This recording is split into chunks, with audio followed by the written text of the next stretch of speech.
We trigger prospects to shut down emotionally and logically before we even get started. So when we open the conversation, right? Because prospecting is just a conversation to see if what we do could possibly help what they are needing, okay? That's all prospecting is. It's a conversation. Now, are some people better at having these conversations than others? Absolutely. The more you practice, the more you role play, the more you get feedback from other people, the more you record your calls, the more you listen to your calls. I don't like listening to my calls. I've heard hundreds of my calls. I hate them every time. What am I going to say stupid this time? Oh my God. Is that how I really sound? Oh my God. But that pain and uncomfortableness is what allows us to get better because it happens every day. But it's communication. It's how do you communicate, right? You say you're the best at everything you do. Well, that just tells the prospect, hey, this person's like everybody else.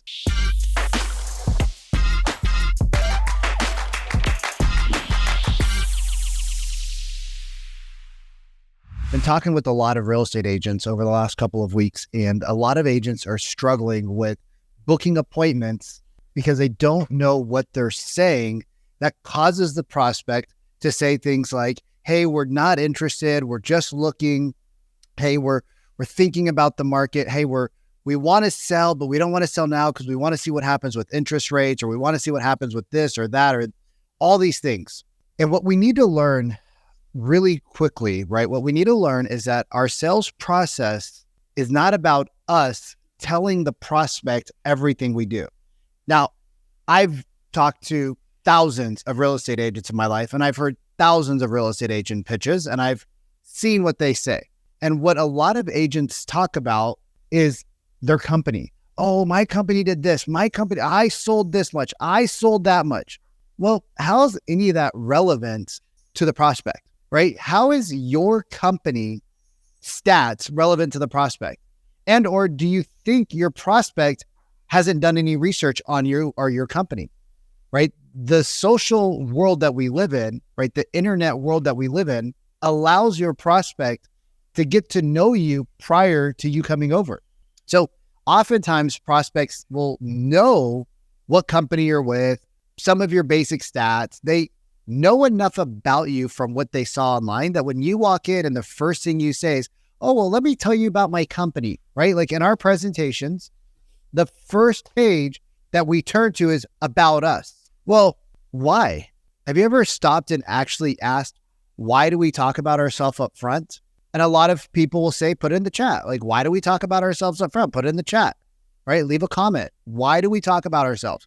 Well, we were taught that if we talk about ourselves from somebody before the internet came out, right? These are tactics that are 25, 30 years old. So before the internet, like I sold Cutco knives in 1999. Yes, we talked about our corporation. We talked about our parent company, how we've been around for 50 years and we've sold $200 million a year in knives and blah, blah, blah, blah, blah. Well, people couldn't research Cutco in 1999. People couldn't research you in 1999, but people can research you now. So isn't it weird that the first page we talk about in our presentation is about us, right? When we talk about us, what do you think it says to the prospect? Who's more important? Who's more important, you or the prospect? Well, think about it. If you're talking about you, you're saying that what my company does is more important than you, who we serve. I know you're not saying that. I understand you're not saying that.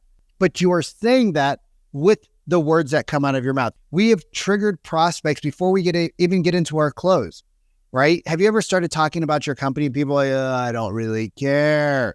Listen to your voicemails. I'm with so-and-so company of the Puget Sound, Greater Seattle, blah, blah, blah region. Like what? Like what? Like your company doesn't matter. If the person on the phone booked an appointment with you, you don't need to go in there spewing about your company, right? I've seen 5, 7, 8, 10 minutes where people talk about their company. Oh, well, our company has Keller Williams Red Day. And Red Day means that we go out in the community and a portion of the proceeds from all of our sales goes back into the community and blah, blah, blah. Do you really think the prospect cares about your Red Day? Do you really think that they care about all these things that are going to happen 30, 60, 90, 120 days down the road if they even decide to use you? We trigger prospects to shut down emotionally and logically before we even get started. We shut them down before we even get started. So when we open the conversation, right? When we open the conversation, because prospecting is just a conversation between two human beings to see if what we do could possibly help what they are needing. Okay? It's a conversation. That's all prospecting is. It's a conversation. Now, are some people better at having these conversations than others? Absolutely. The more you practice, the more you role play, the more you get feedback from other people, the more you record your calls, the more you listen to your calls. I don't like listening to my calls. I've heard hundreds of my calls. I hate them every time. Every time I got to listen to my call, I'm like, oh God, what am I going to say stupid this time? Oh my God, is that how I really sound? Oh my God. But that pain and uncomfortableness is what allows us to get better. I've met very few top agents, very few top salespeople who don't work on their tonality, who don't watch back their presentation and be like, why the hell did I just spend the first 14 minutes with this new person talking all about me and my company and my successes? Why did I do that? That's crazy. That's crazy. That's crazy. Like the prospect has been ignored for 15 minutes because you're sitting there rambling on. Here's another thing, right? Here's another thing. And if this is you, like, I love you. I just want you to know that. I just come across very direct. All right. I'm a D on the disc scale. I'm very direct.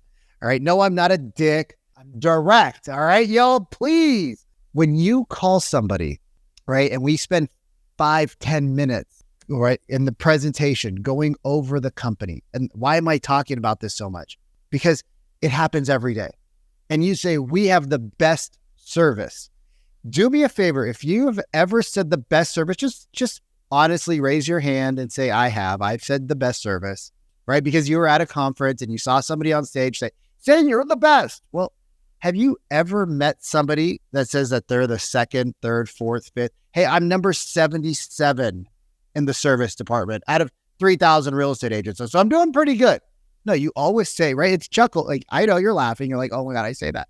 You almost feel like chuckling because it's crazy. What makes you different? Oh, we provide the best service. We're always there for our clients. I don't need my agent to be always there for me. I need my agent to be there when I need them, right? Hey guys, I'm available between the hours of 9 in the morning and 7 at night. If you need something after hours, let me know. And if it's an emergency, you can send me a text and we'll figure it out.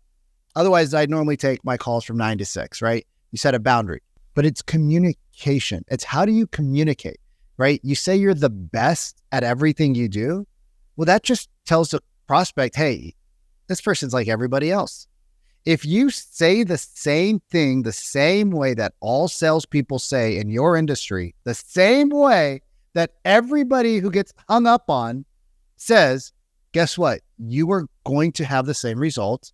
Now, maybe you have a little bit better tonality. Maybe you have a little bit better cadence. Maybe you're funny. You can deliver a little bit better. So your results are slightly elevated. But I promise you, from a person who's listed and sold over, I don't know the exact number, but somewhere between $75 to $100 million in expired listings. Like, I can tell you that some of the things that I learned from the scripts at the big box guru coaching companies, I was like, why the frick am I saying this? I felt resistance saying it. Well, how do you think the prospect felt? Right?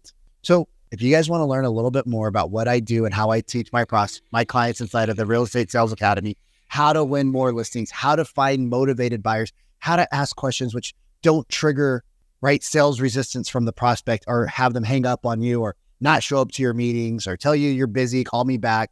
And you want to know exactly what to say, just in anywhere you're at, if you're on a place where you can send me a DM, just type in the word agent or DM me the word agent. I'll be back next week. Have a great day. Peace out.